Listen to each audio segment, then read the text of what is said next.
ఏమండి కాఫీ? శాస్త్రదే రేపటి నుంచి కాఫీ అడిగితే అడుక్కున్నాడు పోసినట్టు దోశట్లు పోస్తారా? ఎక్కడికి? సాసర తెద్దామని. మరి దీన్ని ఏం చేయమంటావు? నువ్వు వచ్చే వరకు ఒలింపిక్ జ్యోతిని పట్టుకున్నట్టు ఇలా పట్టుకుని నిలబడినా ఏంటన్నా? ఏం చేస్తున్నావు? ఏదో సార్ ఇవ్వు. ఓ ఏమండి కాఫీ? ఏమండి కాఫీ? శాస్త్రం ఉంది కదండి. శాస్త్రంలో కప్పులో కాఫీ ఉంటే సరిపోద్దా? కాఫీ వేడిగా ఉండక్కర్లేదా? వేడి చేసి తెస్తానండి. కొంచెం వాడు. ఏంటి పెదరు ఈ పేస్ట్ ఎంత దూరకు వస్తుంది? మన ఊళ్ళో ఇటువంటి దొరుకుతావు ఎందుకని? ఎందుకు దొరకవు? కానీ పేస్ట్ అని అనకూడదు, షేవింగ్ క్రీమ్ అని అడగాలి.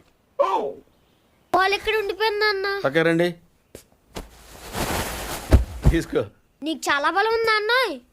మజిల్ చూడు ఎలా ఉంది? గట్టిగా ఉంది. టచ్ చెయ్. మన స్కూల్ బెంచ్ లాగా ఎంత గట్టిగా ఉందోరా. కొట్టురా. కొట్టు, పర్లేదు, కొట్టు. నీకు నొప్పి ఏంటి నువ్వు కొడతావా? కొట్టు.